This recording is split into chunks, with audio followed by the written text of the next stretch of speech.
Assalamualaikum warahmatullahi wabarakatuh. Assalamualaikum warahmatullahi wabarakatuh. Assalamualaikum warahmatullahi wabarakatuh. Assalamualaikum warahmatullahi wabarakatuh.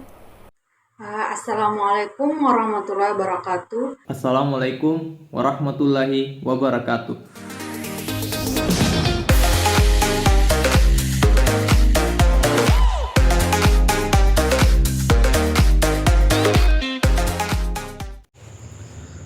Puji syukur kita panjatkan atas kehadirat Allah Subhanahu wa taala. Atas segala rahmat dan limpahannya lah kita masih dapat diberi kesehatan dan berkumpul pada pertemuan hari ini.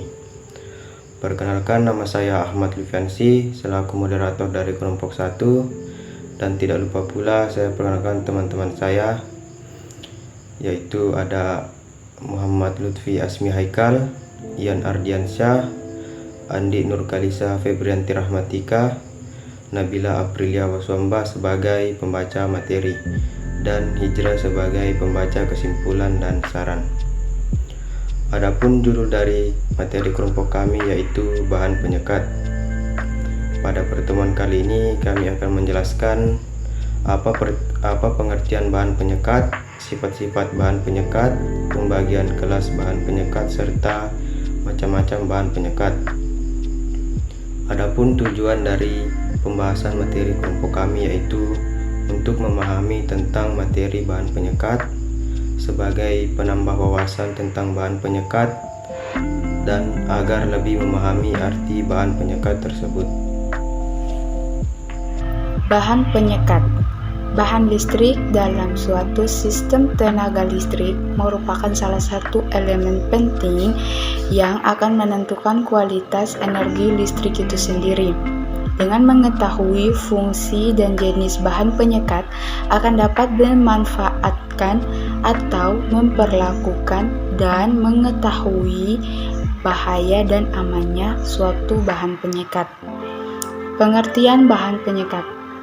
Bahan penyekat berfungsi untuk menyekat agar tidak terjadi aliran arus listrik atau kebocoran arus yang apabila kedua penghantar arus tersebut bertegangan.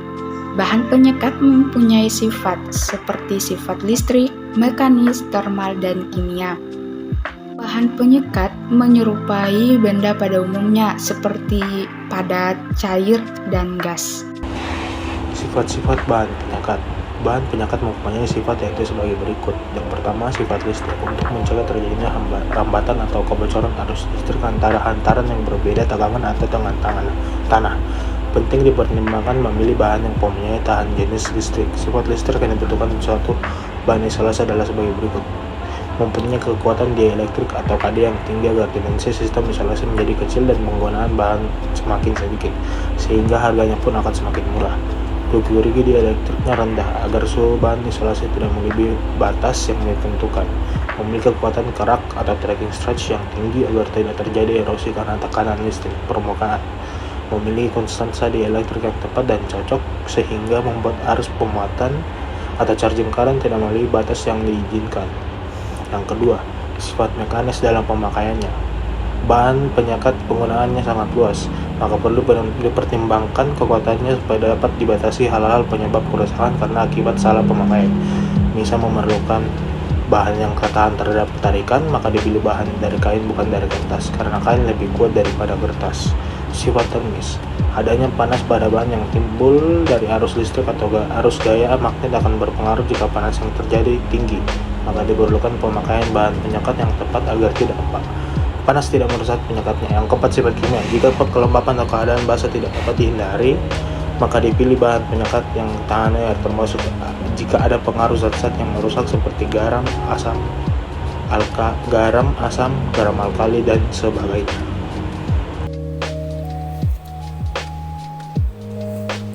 Pembagian kelas bahan penyekat dibagi berdasarkan suhu kerjanya.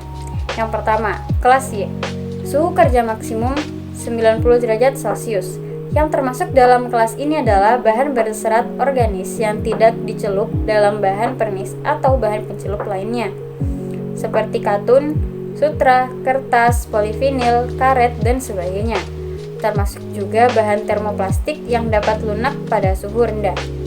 Yang kedua, kelas A, suhu kerja maksimum 150 derajat Celcius, yaitu bahan berserat dari kelas Y yang telah dicelup dalam vernis aspal atau kompon, minyak trafo, email yang dicampur dengan vernis dan poliamil atau yang terendam dalam cairan dielektrikum, seperti penyekat fiber pada transformator yang terendam minyak.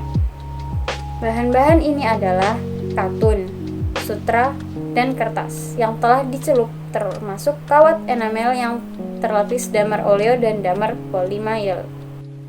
Yang ketiga, kelas E, suhu kerja maksimum 120 derajat Celcius, yaitu bahan penyekat kawat enamel yang memakai bahan pengikat polivinil formal, polyurethane, dan damar eksposi, dan bahan pengikat lain sejenis dengan bahan selulosa, pertinax, texsolid, film theriacetate, film dan serat polyethylene, and terephthalate. Keempat, kelas B, suhu kerja maksimum 130 derajat Celcius, yaitu bahan non-organik seperti mika, gelas, fiber, asbes yang dicelup atau direkat menjadi satu dengan vernis atau kompon dan biasanya tahan panas. Yang kelima, kelas F, suhu kerja maksimum 155 derajat Celcius, yaitu bahan yang bukan organik dicelup atau direkat menjadi satu dengan epoksi, polyurethane, dan vernis yang tahan panas tinggi. Yang keenam, kelas H, suhu kerja maksimum 180 derajat Celcius, yaitu semua bahan komposisi dengan bahan dasar mika, asbes, dan gelas fiber yang dicelup dalam silikon tanpa campuran bahan berserat seperti kertas dan katun. Yang ketujuh, kelas C, suhu kerja di atas 180 derajat Celcius, yaitu bahan anorganik yang tidak dicelup dan tidak terikat dengan substansi organik. Misalnya, mika, mekanit yang tahan panas, mika lex, gelas, dan bahan keramik. Hanya satu bahan organik saja yang termasuk kelas C, yaitu polytetrafluoroethylene atau teflon. Macam-macam bahan penyekat. Bahan penyekat dapat kita kelompokkan menjadi 3 bagian, yaitu yang pertama, bahan penyekat berbentuk padat yang terdiri dari beberapa macam seperti bahan tambang, bahan berserat, gelas, keramik, dan bahan-bahan lain yang dapat dipadatkan. Nah, salah satu macamnya tadi yaitu bahan tambang. Bahan tambang merupakan bahan yang asalnya didapat dari penggalian tanah. Contoh bahan tambang yang digunakan sebagai penyekat salah satunya itu adalah asbes. Sebagai penyekat listrik, asbes digunakan pada tegangan rendah. Untuk mempertinggi daya sekat listriknya, asbes dicelupkan dalam vernis, sirlak atau bahan penyekat lainnya, sehingga daya mekanis dan daya tahan airnya menjadi lebih kuat. Selain bahan tambang, ada pula bahan berserat. Nah, sebenarnya bahan ini kurang baik sebagai penyekat listrik, karena sifatnya yang sangat menyerap cairan. Kita tahu bahwa cairan dapat merusak penyekat dan daya sekat listrik akan turun. Faktor-faktor yang menyebabkan bahan serat dipakai sebagai penyekat listrik adalah bahannya akan melimpah sehingga harganya menjadi lebih murah. Daya mekanisnya cukup baik dengan disusun berlapis-lapis dan dengan dicampur zat-zat lain. Dan diperbaiki daya mekanisnya, daya sekatnya dan ketahanannya terhadap panas. Contohnya adalah benang yang terbuat dari sutra, ataupun tekstil yang terbuat dari benang yang ditenun dan dijadikan pita atau kain. Yang kedua yaitu bahan penyekat bentuk cair. Jenis penyekat ini yang banyak digunakan pada teknik listrik air, yaitu minyak transformator dan minyak kabel. Dalam hal ini, bahan penyekat cair berfungsi sebagai penyekat arus listrik dan sekaligus sebagai pendingin. Oleh karena itu, bahan penyekat cair harus mempunyai tegangan tembus yang besar dan daya hantar panas yang tinggi. Minyak transformator merupakan salah satu contoh macam bahan penyekat berbentuk cair, yang fungsinya adalah mengeluarkan panas yang ditimbulkan arus listrik dalam kumparan dan melindungi kumparan transformator dari pengaruh air. Yang ketiga yaitu bahan penyekat berbentuk gas, yang sering digunakan untuk keperluan teknik listrik diantaranya adalah udara, nitrogen, hidrogen, dan karbon dioksida. Udara merupakan bahan isolasi yang mudah didapat dan mempunyai tegangan tembus yang cukup besar. Pada sistem jaringan tenaga listrik, maka udara merupakan bahan penyekat antara kawat konduktor atau antara kawat konduktor dengan tanah. Pada tekanan yang tidak terlalu tinggi, udara merupakan bahan penyekat yang baik. Kebocoran melalui udara adalah kecil sekali. Tetapi pada tegangan yang cukup tinggi, maka akan terjadi loncatan elektron di udara. Udara sering juga digunakan sebagai pendingin. Nah, selain udara, ada pun hidrogen yang memiliki sifat-sifat seperti tidak berwarna dan tidak berbau, merupakan gas yang teringan, mudah terbakar tetapi tidak memelihara pembakaran. Bila bercampur dengan udara mudah meletus. Gas hidrogen ekonomis bila dipergunakan pada mesin-mesin dengan kapasitas 15 MW ke atas. Keuntungan penggunaan gas hidrogen dibanding dengan udara yaitu kebisingan suara berkurang, temperatur pendingin yang dibutuhkan relatif rendah, daya hantar panas hidrogen 6-7 kali lebih besar daripada udara, tidak membutuhkan pengamanan terhadap bahaya pembakaran.